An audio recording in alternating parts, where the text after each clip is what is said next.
Hi, everyone. We We are are The The Other Other Duck. Duck.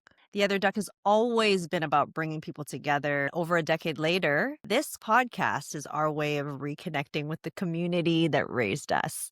Join us, tell your stories, and celebrate the growth, glow ups, plot twists, and rebirths of today. Let's dive in.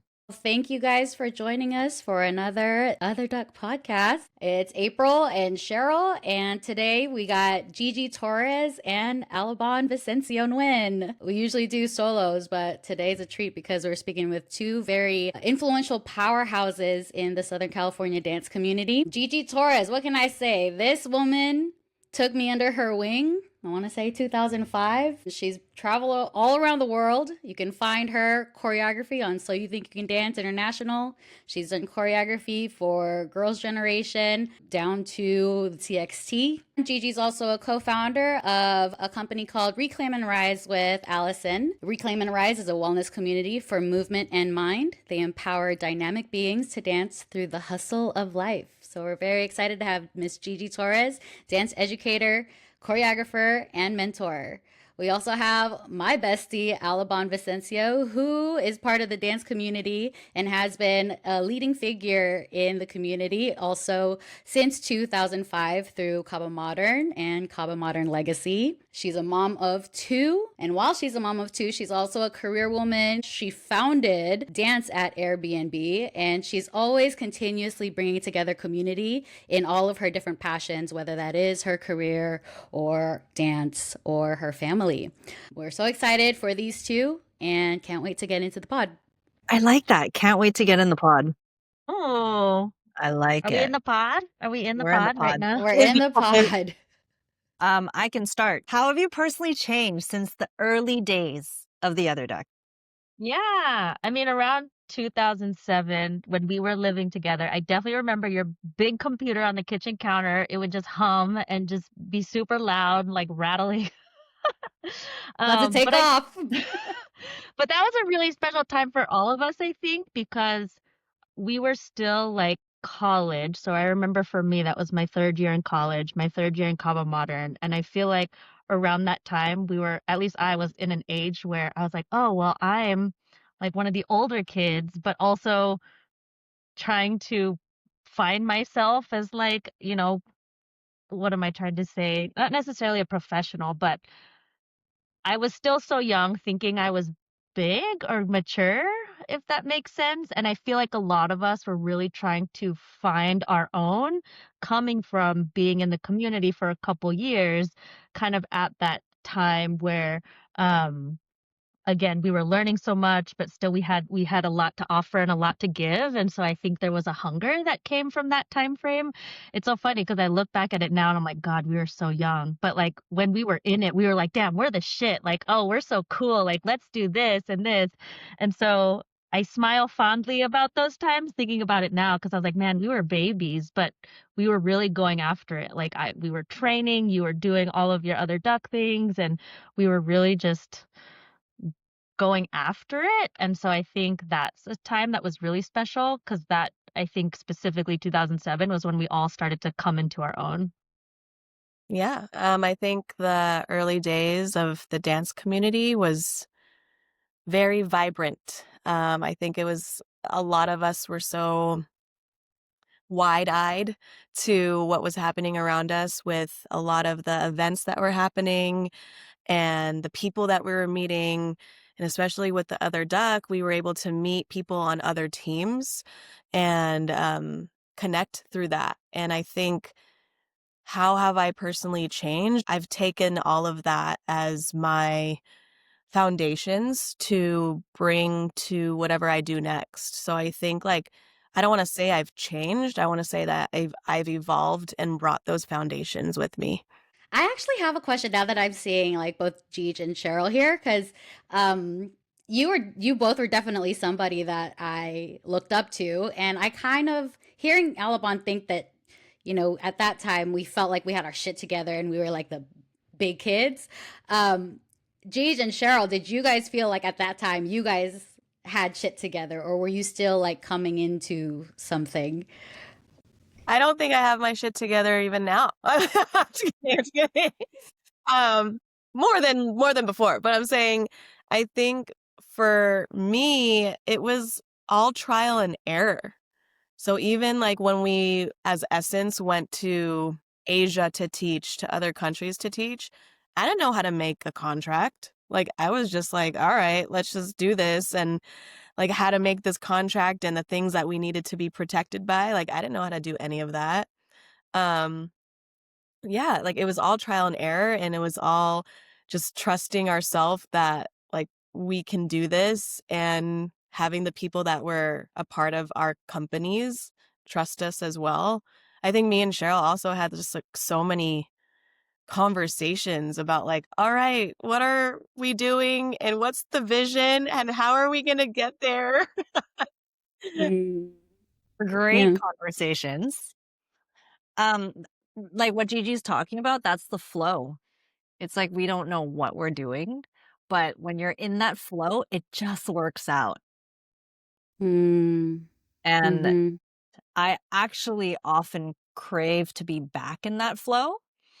Um, I'm curious about, Alabon, after being a mom, like, is there a disconnect? And then Gigi, you got to really kind of stay in your dream, and you got to continue on in the passion. And so did your flow ever stop, or did it just keep growing? And so it's kind of like, I'm very curious about that for both of you guys leading very different lives up until now. Now that we're talking about it, like I saw you guys as Essence, like, whoa, they have their shit together and they're all girl bosses doing the damn thing, like so mature. So I mean, from the outside looking in, it looked like it. Um, no, I think you guys are goals. What you modeled of how you presented yourself and your brand and everything, the way you held your workshops and everything, like it was there. Good job. On the backside, we're like, It's funny though, because we were branding even though we didn't know what branding really, really meant, you know? you're right. I think that's what it is. It was just organic. It was so organic because we were genuinely chasing something that we love doing. When you're learning through something you love, it's not very hard work, right? I mean, like, do you like doing contracts? No. Yeah. But now you're pro at it. The work does itself when you're having fun, is what I always say, and what I bring in my professional career, what I always tell people. So that And makes a we lot of see sense. that. So Cool. I professional. am. HR lady. So the question that came out of that is the flow, like back in the day when we were kind of in that flow. Um, I guess Alabon, did you ever find that flow and then discover it early, later? You got into it. Did it break away? Once you became a parent, did it continue on? And then Gigi, Yeah, I'll ask you after. that's a good question. I mean, I can go into the story, but I feel like, yeah, around that 2007, 2008 time is where I feel like I personally stepped into my flow of who I was on Kaba and who I was as a dancer. Again, I was doing a lot of taking a lot of classes and training, and I think that's when I really found myself as a dancer, and that's when I became a director. And so I also like rose into different leadership positions for like Kaba Kids and KM Legacy. But going back to the other part of your question is like I was doing that for so long that I feel like I got to a point where I felt stuck. And I was like, am I just going to do this for the rest of my life if I stay in Irvine, California? And that was when I decided to just like drop everything and move to New York City because I was like, I feel like I've accomplished a lot of what I wanted to do on Kaba and in the dance community. But I was like, is this everything for me? And I did the scary move, moved across the country, and really rediscovered myself of who I was outside of dance. Like my identity was Allison Cobb Modern. Like I feel like I don't really even now, like I don't think I have much to it beyond that. But when I moved to New York and like got into my professional career, was outside of my bubble, outside of my comfort zone, away from like my best friends. That challenged me in a different way. So I think it was a good thing. It was a scary thing. And then fast forward, I was dancing in New York. I was dancing in San Francisco. got married, came back down, became a mom. Specifically, I will say like 2013, 2023 was when I had my second child, and 2023 was like you're in the twilight zone. We did the 2 under 2 thing, and so I feel like going back to back postpartum was like a clusterfuck for me mentally. Like I can confidently say that 2023 was probably one of the most challenging periods in my life. Minus having 2 kids, doing 2 under 2. We experienced some death in my family, unfortunately, like 3 back-to-back deaths. And then I was unfortunately laid off from my job, which was the second layoff in 3 years. So it was a really heavy freaking year. And I was in a dark, sad place because I lost completely like who I was, the confidence of what I had when I was a dancer, what I thought my community was at that time. And maybe Cheryl, you can kind of connect on this. Like when you are in postpartum or like as a mother, there's a lot of isolating moments where you feel like you're alone, or at least for me. And so that was a really scary time in my life where I didn't even recognize myself. All that to being said, I was able to prioritize me, get back into some dance classes, and I really just got to be in a studio, not have to worry about being a leader, and just like dance because it felt good. And it really reminded me of who I was at my core. And like, I'm more than just Allison the mom or Allison the HR lady or all of that. And maybe other dancers can agree. Like, when you're in the studio, you can just be and like not think about anything else, not have to stress about what's outside the studio. And so that was kind of, sorry to kind of keep going there, but that was kind of the inspiration for Reclaim and Rise, was because I wanted to show other moms that we can still do the hard things. Like you can still dance. Who cares if you're 30, 40, whatever, just get back in the studio. And so when Gigi and I had the concept, we were like, ooh, do we want to do this? And it somehow came up over brunch and we could talk about that story. But I think after something that was probably the most challenging period in my life, like came something beautiful and wonderful, which is now R&R. I That's love amazing. that. It's so Yeah. cool because like you guys creating R&R came from two different viewpoints. Like you guys have two very different lifestyles, and it was funny because I was telling Cheryl it's kind of like the dynamics between her and I too. It's like you got one single gal and then one mom, which is kind of like how Gigi and Alabon are. It's the One ultimate single. combo. Yeah. Honestly, But you guys both came together and like birthed an idea from a shared vision. So like Gigi, you're on a different path than Alabon, but I feel like us in our 40s now. Well, Alabon's not 40 yet, are you? almost, almost there. Almost. Few months. Yeah, 4 months. Yeah. Alabon's gone through her journey, which there's so much to uncover in that. But Gigi, what about you? Like what brought you to coming together with Alabon and deciding that you guys would go on this journey together? Well, I've been in this industry teaching for 20 years. So I've seen a lot of dancers come and go. And usually, for the good chunk of it, I was teaching aspiring professionals, people that wanted to do tours, people that wanted to be in the commercial industry. And I switched over to being a convention teacher, so teaching a lot of children. But they're also aspiring professionals too. Like they already know that at 10 years old, they're like, I want to be a dancer and I want to do this for my life. And I've always had that. But I think like teaching at the local studios here, I was seeing that there was a disconnect with people learning, people that were there. There's people there that want to just like be in the scene. There's people there that want to just learn. There's people there that are teenagers. There's people that are in their 30s and 40s. So it was like so crazy to see all these different kinds of communities. I just remember always gravitating at the end of classes to the ones that are closer to my age, right? I'm like, what are you doing here? Like, what's going on? Like, wanting to know their story. And they're like, oh, I just got back into dance, or oh, I just had a kid and I just need to like move, or like, like just, there's different kinds of people that I was encountering. So when me and I think we probably would just go into the story now, but when me and Alabon were at brunch, and Apes, you were there too at brunch, like I think we just like started talking about like what was wrong, what was wrong in the community right now. Especially like two people coming from the community of back in the day and growing communities within our own and grow like making companies and leading companies. We're like, oh geez, like what's happening right now? And so I think that's really what starts movements too and new innovations is when you think of what's wrong with it and you want to change it.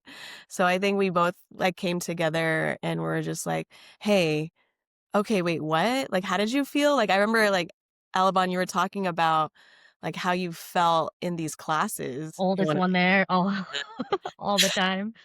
Yeah, we did. Can I make a confession on this podcast right now? Go for it, please. Confess. We had the brunch, right? And then, like, we were totally in the zone. We were like, "Oh my gosh, do you feel the same way? I feel the same way." We're like, "Should we do something?" Like, "Yeah, I've always wanted to have a space. I've always wanted to have a space." And we were like vibing. So it was great. And then after the brunch, I honestly didn't think about it. I was like, "That was a great conversation." Like, wow, great. But I didn't think anything would happen from it. And then, like, Wow. 2 days later, no, Gigi, did I ever tell you this? I And I then feel like I've heard this, but And maybe then not. 2 days later, you were like, "So, should we get a meeting on the calendar?" And then I told Viet, I was like, "Oh shit, I guess we are meeting about this." So then we just put something on the calendar and then that's what happened.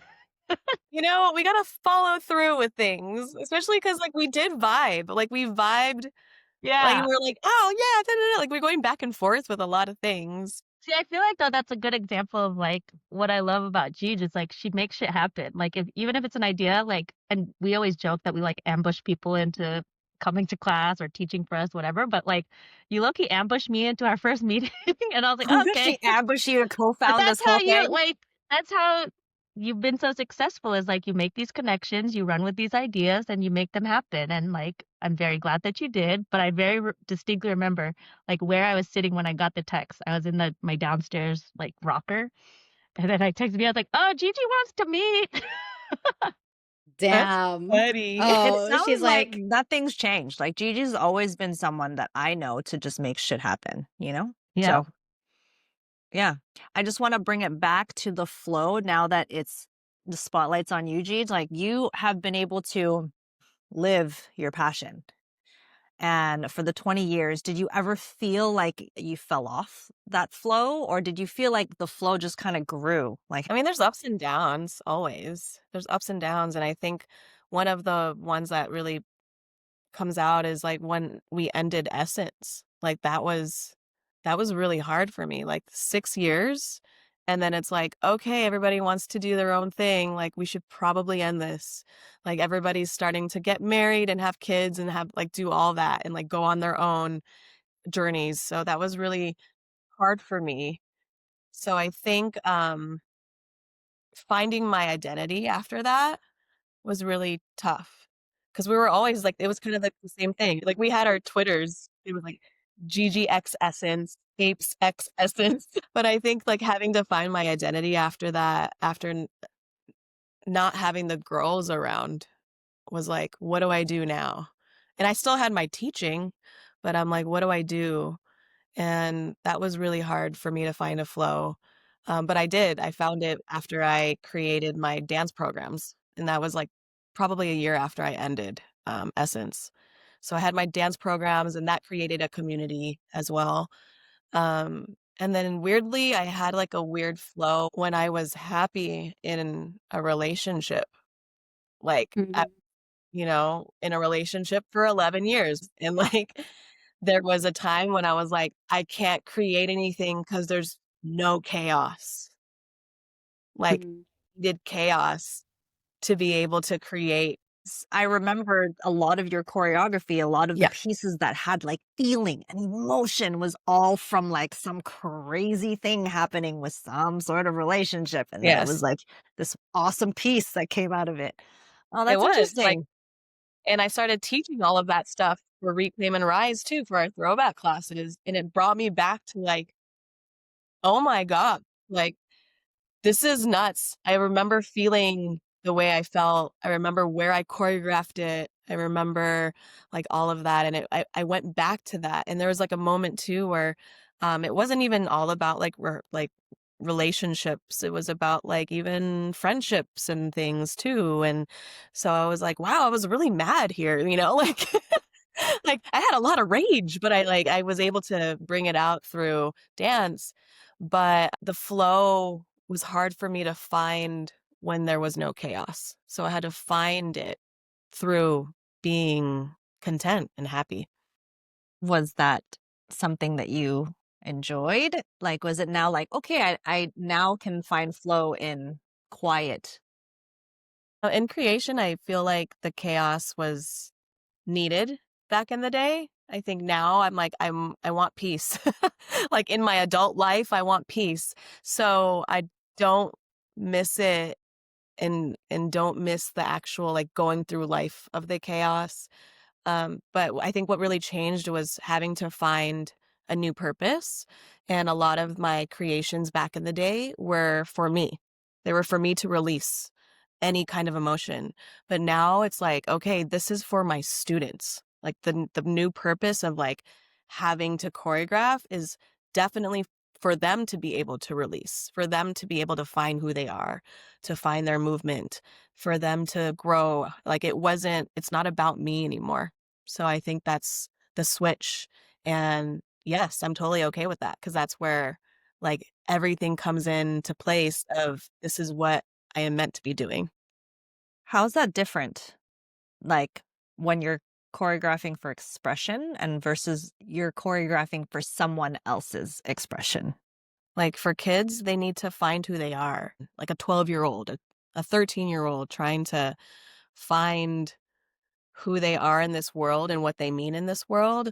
I think that's a better purpose because I want to live in a better world in the future too. And those people are going to be the leaders of tomorrow, of the future, of the next generation. So I think that's where the difference comes in is before it was about me and sharing who I am. I think it's more of a connection thing too. Like I'm able to connect more with my students through that. How do you actually choreograph for someone else to be self-expressed? It's not just a talent, like being able to create something that can allow for anyone to be in your space to feel self-express is a gift. And so like how do you do that? It comes with knowing people as humans, not as artists. I think a lot of times we go into the spaces we're learning for dance and it's like, oh, here's the ones and twos, 5, 6, 7, 8. This is the coolest move you're gonna ever learn. But it's like it's different because it's like now I'm teaching them how do you actually learn these moves, but then also feel them and and make them purposeful to your own story. So it's deep. Like there's times in classes where people get really, really vulnerable and start crying. Like it's like, okay, that's where it's at right now, but that's what we're supposed to be doing as humans. So I think like bringing just the human quality to class really just helps them and really helps me to know that like, okay, this is what they're probably going through right now. And I talk to like their parents a lot. I talk to them after class, like, hey, what's going on? Like, what's going on in your life? And hey, teenagers go through a lot. So it's like, it's really about just giving them that safe space to be able to release to. I think that's the growth part of it. It's like you start your journey, your creative journey, being very selfish because like you got something to say. You are expressing it for like to feed something about you. You know what I'm saying? But then as you get more of that, you feed yourself for how many years? Then it's kind of like, okay, I've done this. Like now you kind of turn the light on the other people who you're serving through your creative art or your gift, whatever it is. So maybe that happens like quicker for some people, but after you teach for like 15 years, 20 years, yeah, it starts to shift. I see that. Let's run this back because I think the our early days shape us and what we love about our younger years shape us and we always go back to it. That's why you guys created Reclaim and Rise is because like you're reclaiming a power that you had when you were younger. So, if you could travel back in time, back to that era of community that we so loved, what moment would you guys travel back to? And why does that still vibrate in you? I don't know if you remember this, Cheryl, but we were doing it was Gigi's choreography reel. But I think Cheryl, I think that was probably one of the first times that we actually got to like interact. And so I remember we were in the dressing room and I was just like getting dressed and you like stopped me. You were like, Alban, I like your body. You were like, I have a fashion show coming up and there is a piece that I think you would like rock. And that moment to me, like, I think that kind of established our friendship. I always just saw Cheryl, I was like, oh, Cheryl's so iconic and she's so cool. But to have you recognize me when I was still kind of coming into my own, I was like, okay, this is so cool. Fast forward, like you selected me to be in the show and it was great. It was the piece that was, like, the hood, and it was, like, open, and then the show was at, like, one of the like, Boulevard 3, Level 3, one of those, and I remember I was like, "Now's my moment. I'm gonna, like, I make Cheryl proud rocking this piece." So we go down, I'm wearing this thing, we go down, I go to the end of the runway, and as I'm, like, thinking I'm the shit, the whole piece just collapses and falls off of me, and so I'm just standing there with no modeling experience, mind you, just, like, in my bra. But then I was like, you know what? Fuck it, we're here. And I was embarrassed on the inside, but I was like, hey, calm modern, we're just used to performing in our bras anyways. I'm just gonna like play it off. And then we just had to stand there and pose. And here I was with the beautiful piece like hanging off my hips, off my body. That's And hilarious. so that was my like big other duck memory. But tying it to today, like I think that vibrates in me because it was a moment where, like, again, I was discovering myself, discovering my confidence, like really trusting the skills and things that, I bring with me and like what makes me me. And so that moment was funny, but like that was probably one of my favorites because again, what the hell was I thinking? But I think I pulled it off. Say you totally did pull it off because I actually remember but I don't remember it hanging off you. I think I You just d- remember it fell off, but then you like pulled it back on. Now that you're saying it, it's jogging my memory. But also, you had a really banging body, so who cares if it fell off? You know what I mean? Like boop. Um so I don't remember it to be a disaster is basically what I'm Great. saying. So it means that you Mission just accomplished. yeah. Yeah. Thank you for sharing that. And Gigi, you were like a part of some productions. Is there like a specific time or any even just moment that you think about?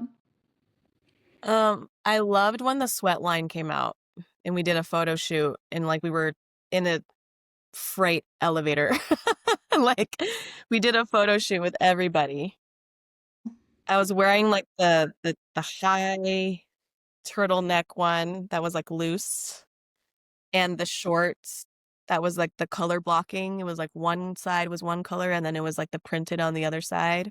I wore like my Argyle socks as I usually did. Like me, like Twitch was wearing that as well. Sean Evaristo was in that shoot. Um, Mike Fell, Ers. Austin. Erst, yeah, Addison.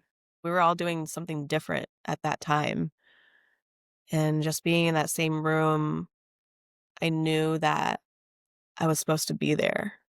Like, I think you had a really great gift, Koo, of like making people feel like they belong. And I think that's like the whole story of the other duck as well too. So it's like you never had someone that was the odd one out, right? It was like everybody's welcome here, no matter where you're from. So that sticks out to me for sure.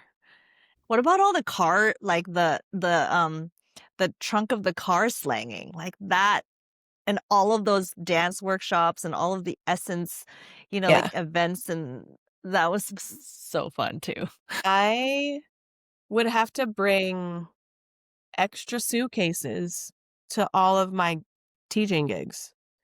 And then I just remember after classes, even though I was sweaty, I'm like, all right. Like I made my money like teaching, but I was like, all right, who wants like other duck like t-shirts. And I remember putting them on my arm and just putting every color on. Boom, boom, boom, boom, boom. It was fun. It was fun to be able to do that. And people were asking for that after every class. Every class. Good Yep. times. It was very The good best times. community times. Mm-hmm. What would you say is kind of the biggest difference, or if there's anything left of the old community that's still here? I mean, the whole culture has changed. I mean, I feel like back in the day, we were able to just take class and just be like, cool, everybody's. But nowadays, like, people can't really take much class because it's expensive now. Like, it's not easily accessible to people. So it's very tough for people to manage with that. But I also think that the purpose of class has changed. Like, there's now cameras all over the place. People are wanting to have content after class, where before we were in a culture of like, we're here to learn and dance with each other, the people that we're next to. And there's still things like that, but it's heavily focused on the the me of the person, right? They're like, oh, what can I get out of this that is for me only, and not just like as a collective community. And then people are failing to do the in real life stuff. Like, I think the connection's a little lost. And there's people that are building that, community builders, but it's hard to stay connected, really, because there's so much available. It's saturated. So people get overwhelmed and then they just end up not going to class or not going to the event. I think it was August, when I and Ben taught, well, I taught beginners and Ben taught throwbacks, Ben Chung, and we were just kind of reminiscing at the end of the offering of just like, what was it like back in the day? And around 2005, like you would have to kind of like hustle and find DVDs or like borrow a DVD from a friend of this dance community. And like, you would guard it with your life and watch the video and then pass it to another friend. And like, to Gigi's point, it's such a different experience when you can go to the show or when you can hold on to that physical DVD and you can watch it. And it's just a different experience when you see it live and when you don't have so much access to it and can just rewind reels over and over. That feeling is just something that I feel like isn't necessarily there anymore. And we would just go to class to have fun and to train, whereas it's so different now. Like, oh, is this video good enough for me to post? Or, oh, wait, let me do this other select group or whatever. And where can you find wholesome dancing? Come to R&R. I wonder if it could actually get back towards the community side, though. Like, if it could ever actually get back to that community, or is that a pipe dream? So I think because I work in the influencer and creator space, and a lot of the folks that I hire or whatever are the young creators. And I do kind of think that create community means something different for them. We have a definition of what community is for us and how it serves us. We're from a different generation. As our parents are of a different generation, and what community like looked like for them looks different than what it was for us. So I feel like the younger folks have a place that like they feel is right for them, and we don't relate to that because we're not of their age. We're not kicking it with them. Do you know what I'm saying? We're not there in their community like that. So I No feel like cap, it no looks cap. different. But I Yeah. think that's kind of what inspired Arnart to like what Gigi was saying was like there was really not a space for people of our generation. And like Mm-hmm. I always say, like I go to a bunch of these studios in Orange County and they are wonderful for what they do, for who they serve, but it wasn't Mm-hmm. me. And that was the inspiration for Arnart. And like I love these other studios. Like I have so much fun, but it's a different experience for me and like the other folks around me. And so maybe I, devil's advocate or whatever, like I'm going there for myself because I don't really see myself in, these other classes or environments. And that's not a bad thing. Like I still very much enjoy it. But I think that's why I find solace and comfort in R&R because it allows us to go back to those nostalgia vibes and like being around others, other mothers, other hustlers. Um, and so it's just a different, yeah, April to your point, like a different community for a different space and demographic. Yeah, I have major FOMO that it's not in the same country as me. I think it's important because I was doing some, research on nostalgia, and it's like everyone that comes in is like, oh, nostalgia, like they get to learn something they watched 15 years ago, or they get to relearn something that they were in class 15 years ago. So like nostalgia really just brings back the person you were, the person that was really excited about dance before, and that brings them back to who they are now, and they're able to move forward through remembering who they are. Amen.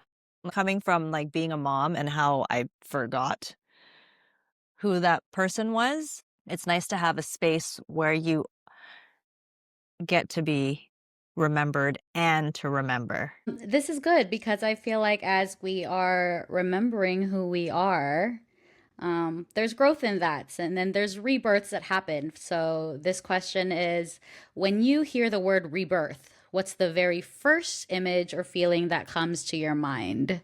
A phoenix rising from the ashes. That's why you guys are best friends. Okay, Wait, is that very what you good. said before? Yep. That's what Literally Ape said. is. It literally is. I'm going to change my answer because it was that. So, Well, but if that's actually what it is, but yeah, then I mean, I have two. I mean, the other one is a sparrow, and it's a part of my logo. It was my first tattoo. This first tattoo was after Essence ended. Your literal symbol of rebirth, you Mhm. got that tattooed on your body. Wow. And so, Kush, do you want to ask the next one? sure. Do you feel Okay. like parts of you must die for a true rebirth to take place? Yes. When I think of Reclaim and Rise, and when we came up with the name, so I agree, like parts of you must die, but you still are reclaiming the parts of you that, like we say, we hold on to for the nostalgia portion. And so letting go of some of like the past traumas and all that happens, but still rebirthing into your new self is where I feel like Reclaim and Rise comes from for me.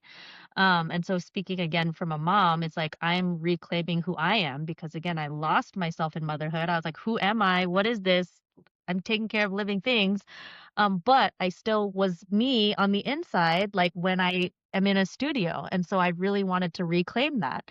And from getting back into dance and from R&R, I reclaimed my identity as the new Alabon, the new dance Alabon, dance mom, whatever.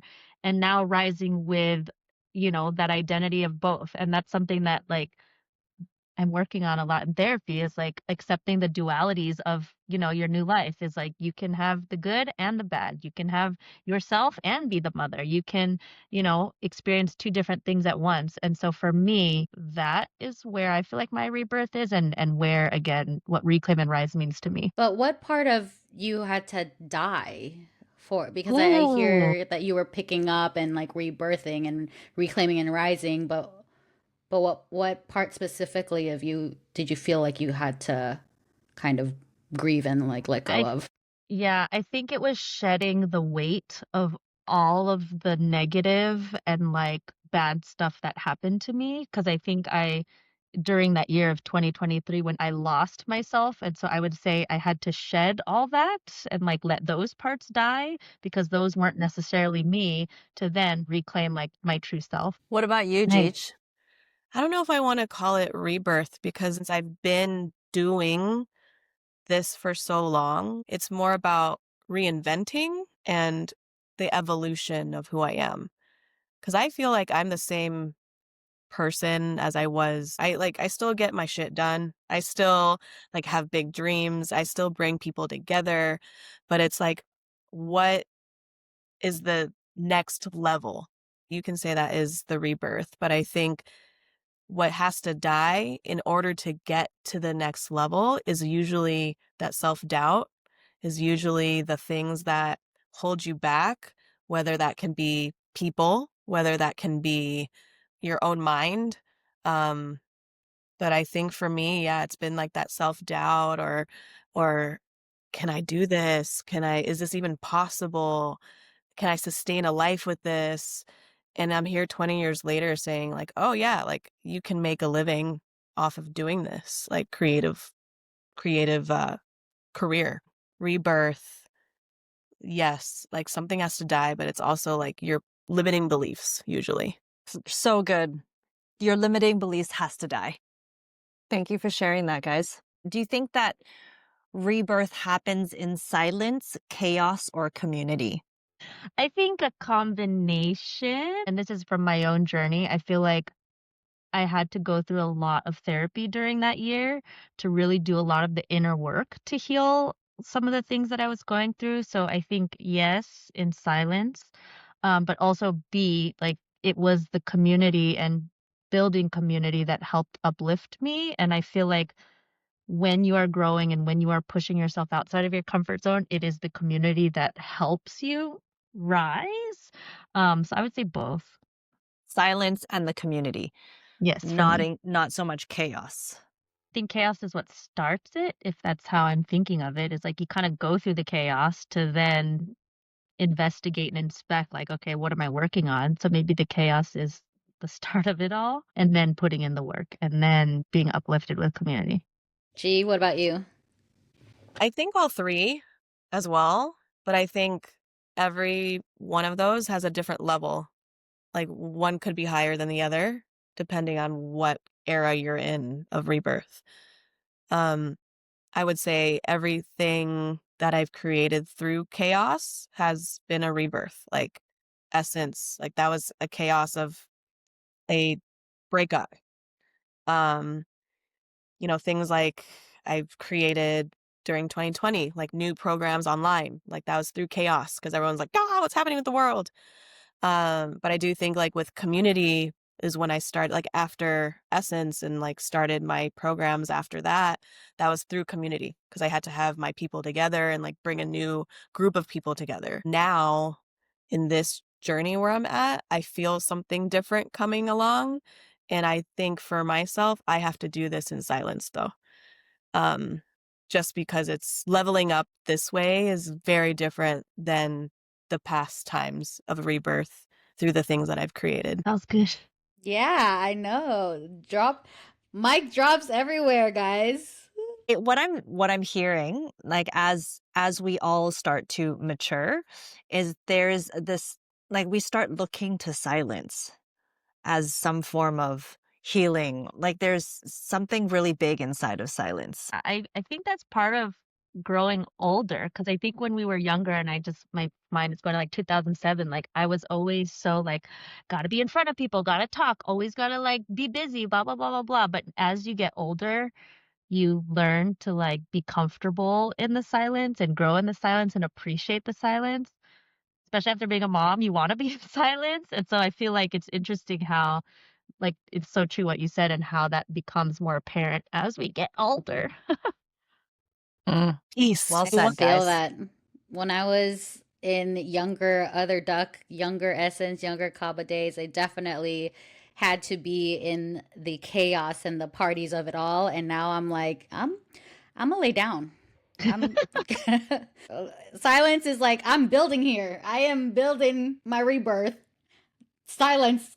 So this next question is, what does creative rebirth look like? Is it reinvention or is it remembering your original spark? For me, I think it was reinvention because I am a different person now from who I was in my, mid 20s or whatever. And so I think I would say reinvention for me. I think it's kind of both. Like you have to remember your original why, usually. And I think for me, like especially my original why was to prove something to someone else. But I think now the why is changed to be proving to myself that I can do this, that I can, whatever it is, you know? Like before I was like proving to my parents, like, I can do this. I dropped out of college for a reason, you know? So it was all about that, proving to them that I can do this dance thing. Or it was like proving to the community that I can be this leader and like have this company that was like super successful. But now it's just like, okay, like what can I do and how can I level up myself and prove to myself that I got this? So yeah, I think it's like knowing, remembering where you were, and then again to reinvent yourself into someone that's better, like 2.0. Yeah. So now we're going to skip to the next segment, which is vision forward. Describe your next chapter in 3 words. Ready and go. Present, brave, and fun. Unapologetic, fearless, and freedom. What colors, sounds, textures, and scent represent this new version of you? We're hitting the senses. We're creating A an sensory all experience. sensory experience of you. My answer is kind of all in one. So I feel like, yes, um, it's Ah, yes. green. Yes, green. And I say that because it represents like plants. And maybe you've noticed like our logo is a sprout and a plant. I didn't really get into plants until like the pandemic, like many people, but it really grew an appreciation of like teaching me how to like nurture and care for something that you're like literally planting and growing and taking care of. And so I think that represents like me when I think of like the sense and the sensation of just being outside. I ground myself with like my plants and like like literally touching the earth and touching dirt. And so I feel like that represents the new version of me and growth. That's why I love, like, my planting and gardening time because it's where I can just, like, be with myself, but also the earth. What sound and scent is in that experience? Ooh, the Soot and scent. soil. Yeah, literally, like, the soil and the water, like, I find it therapeutic to, like, listen to the water pour and, like, all of that. Scent, like, yeah, being outside. I literally, like, I had a really good gardening day today, so maybe that's why it's, like, fresh in my mind. Is it like the scent of fresh air? Is it the scent of Like, the like fresh fresh air and the rain? greenery. Yeah, like, all of it. Just being outside. I feel like you need to come to Vancouver and get a whiff of this air. You might Oh, fall in love. man. Can you put in a jar? Can you bring it I can over? I can try Ship it over. to just yeah. Um, yeah, what about you? Jeej. My image is probably like the beach, like the sun, the water. I see a lot of like yellows and oranges and that like the warm colors, birds chirping. What about like the warm rays of the sun that like penetrates in your skin and it tingles? Yeah, that's what I love. Like it's the sun. I really love the sun and how it gives me energy. Like that's why like I just came from Mexico That's from what I'm my saying. I was like, is it just because you came back from Mexico? And Alabanja is just gardening? Like, you guys are just recalling like very recent experiences. we know how to balance out, right? We know how Mm, to See, but it's mm-hmm. part of our day to day. So it's like, what we're doing. Mm, It's not just a mm-hmm. today thing. Mm. Okay, if you could choreograph or design a piece that embodied your rebirth, what would it look like? I feel like the story that I would tell from like this whole journey of this part of my life. Have you guys ever seen Inside Out 2? Yes. It would be like that storyline. I feel like, oh my God, that movie hit so hard. Like when I was going through all of that anxiety and all of that. And um, I think that would be a story that I would kind of tell of just like going through the chaos and then learning how to understand complex emotions and all of that. And then coming into like being in harmony with myself and this new community. That was kind of the story like of choreographing like a whole dance set. Like there would be a dramatic section and maybe a costume change. And then I was thinking I would get Urs to do the costumes. We would tell a story with all the colors. Okay, so yours Sick. would be a dance production. It'd be Inside Out too. Okay. It's The Inside color Out. In monster. live format. And then Gigi's is going to be a. Have you ever heard of the Japanese art called kintsugi? What does it look like? So say like a pottery, like broken bowl, and they mend it together with Oh gold. yes. Oh. Yes, So okay, that's what it's called. Yeah.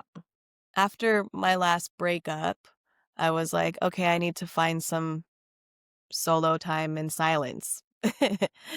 And not just be in the chaos and be like, let me just create something and immerse myself into work. So one of the things I took was this workshop, a kintsugi workshop. So we had to bring a broken something. So I brought a broken mug, and the person that was teaching was able to teach us how to put it back together. And during this thing, I thought about doing something like this in human form and doing like a photo shoot and having gold painted on you. So I wanted to do like a photo shoot of some sort, doing that, and then sharing my story of how I've been broken, but when you put yourself back together, you become stronger. I have pictures of it, of like what I want to do with it. And eventually I came up with like the idea of not just doing this for myself, but bringing in my best friends in to also do photo shoots and then making it a coffee table book. Oh my God, how cute. Yeah. Love that. I haven't like really shared this in public. So Yeah. now it's like, y'all got to keep me accountable. Yeah, Just I was kind of checking. thinking like you're like Rumi with her patterns and just like embracing her beautiful patterns and like I've Yeah. literally it's been trying kind to of different. hold Yeah. back from singing that song. I swear Cheryl and I have sang that song every freaking episode. It always comes back to K-pop Demon Hunters. We Yeah, we're broke just. into a million pieces. That's my We can't go jam. back. Oh my God. That was And my now I sing class them. in August. Yeah, that was such a good one. Like that song hits Oh, home. oh, sobbing, sobbing. Mm-hmm. Oh, that's a really great creation for both of you guys. Okay, so fill in the blank. My rebirth is. What do you think that word should be? Okay, my rebirth is courageous. I did, yeah, that's the first word that comes to mind. That actually touched like a chord, like a strong a chord for me. I feel, well, yeah, because when we're talking about what it sounds like, I feel like there's a level, like a courage that happens when you become a mom and you step into that role. But then also in my rebirth, you have to be courageous to step back out into my past self. So lots of courage that's happening. Cheech. My rebirth is being and feeling alive. Because you weren't feeling alive before? No, but I think there's a different feeling when you're actively doing something that you're meant to be doing and you're up leveling and your evolution to the next is happening and you're like, there's a feeling as opposed to just going through the motions, being comfortable. So yours is the focus of the being versus the doing. Okay, so if you guys could send a message to your younger creative self, what would you say? For me, it would be more open to receiving. I think back then I was always like give, give, give, go, go, go. And I never really spent time with like the inner me and like the inward because I always felt like I had to play some sort of role or lead this, lead that. And so I think younger Alabon, if she was maybe a little bit more in tune with herself and all those complex feelings, maybe she wouldn't have spiraled. Just an aside from that, like do you think that your spiraling is actually what allowed for you to become who you are now? Like without that spiraling, you wouldn't even Oh, see? definitely. Yeah, I feel like that was kinda like my chaos. Like, I wouldn't change a thing about my past because I am so grateful for my life now and who I am now and my family now and, little butterfly effect. Like, I wouldn't trade it for the world, and so I'm happy. She learned a lot, like, it was crazy back then, but I think it could have been a valuable lesson that she could have learned. Thank you. Gee. For my younger self, I would tell her that everything's going to be okay and it's okay to enjoy the slower periods of the journey. It's okay to rest and know what that rest is for you, whether that is being with your people, being with yourself, taking a trip, um, like just really putting work away. because I think as my younger self, I was a workhorse, and I was like, okay, fill in all of like my calendar, be gone all the time, give time to things and people that are important to me. So slow She's in down. her silence era. Yeah. Like she said. Watch out. Yeah. She's rebirthing. Coach, I don't think we asked each other that question. I think this is a new question. Maybe the one I would pick right now is it's okay to fail. Fail faster and fail more is probably what I would say. Because anytime that I approach something that was like what I thought would be like too big for me is like I literally would turn around and avoid it at all costs. Like in high school, I like dropped out of my last year of pep flags because I knew that I would be captain, and I was like, nah, I don't want to step into that because it's too big of a responsibility, and I don't want to fuck it up. Do you know what I'm saying? And so I feel like it halted or just like delayed a lot of what I could have learned and grew from. And that pattern like is constantly like repeating in my life. And Cheryl, you said something to me is like things in life are going to keep repeating for you until you learn a lesson.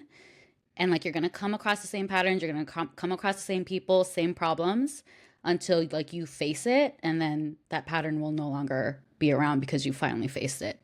So I think it's probably that. It's just like this idea of perfection, having too high of a standard for yourself and just saying like, fuck it. I see the mic That's drops. what it would be for me.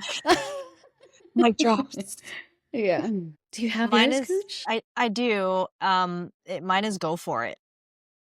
Like and it's in the same vein as like don't be afraid to fail. It's okay because if you don't go for it, you'll never know. That's the one message that I would say to myself.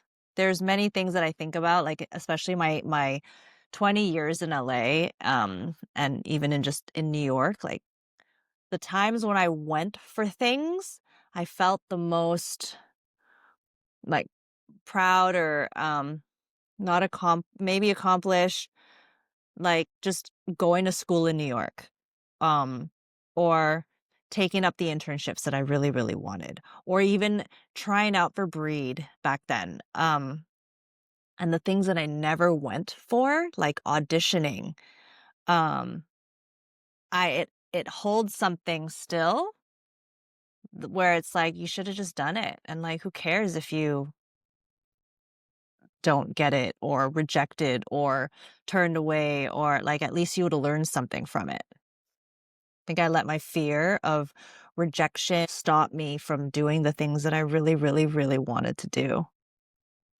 And I'm not able to see my full capabilities when I just don't go for something. I was too scared to fall. So go for it. Love. Love, love, love. Thanks for asking that. Yeah. Yeah, we're almost complete. What are those things called when you just go Lightning bop, bop, bop, round? bop, bop, Oh, bop? Yeah. no. Yeah. Kinda. Lightning round. What are 3 words you would use to describe each person? And we have to think of like the 3 Oh, words each from person. a place of like now, like after our conversation, and like let's say it's Gigi, then it'll be like 3 words, and then you 3 words, and then Alban 3 words, and then like April, then each of us would give 3 words. Let's start with Gigi, and then we'll go Alban. So it's gonna go me, Cheryl, April. Yeah, sure. Okay, 5, 6, 7, 8. Confident. Inspiring. Daring. Yay, we did it. Our first one. Okay. Okay, Awesome. Alban. Who's next?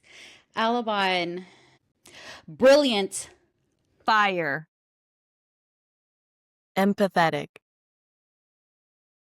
Thank you. I'm so weird receiving compliments. I'm like, ah. You're in your season of You're receiving. receiving. Oh, You're yes. Thank receiving. you. So just There you receive it. go. We practice it. Yeah. Look at us. All right, April. April. Apes is the next one. 5, 6, 7, 8. Joyful. Resilient. Nurturing. Oh, thanks, guys. Oh, Okay, me, ready? colorful. Innovative. Passionate. Thanks, guys. What a lovely exercise. Yay. Yeah, it's so warm and fuzzy, Love. guys. Is there anything that you would like to add to complete your episode with us tonight? Shameless plug. Check out Reclaim and Rise every month in Santa Ana, California, Feel free to share how people can at follow you. reclaimandrise.co. So reclaim, spell out and rise.co on Instagram. For now is where everything is. So yes, that's where you can stay up to date on all of our upcoming offerings. The gram. Amazing. It was really great. Thank you guys for being vulnerable and sharing parts of yourself in our round of questions. I feel like it's really deep for some people, but it's really great to just hear where our friends are at and to also just be inspired by everyone's transformations. Everyone's stories is colored with struggle, and that struggle really connects all of us to learn from one another. And yeah, we're just very grateful that you guys have taken the time out of your busy days to come and chat with us today. Thanks for Thank having you. us. Thank you for tuning in and holding space for this return. The Other Duck rises again, not as a memory, but as the next chapter unfolding right in front of us. Until next time, stay brave. Stay honest, and yes, dare to be ugly.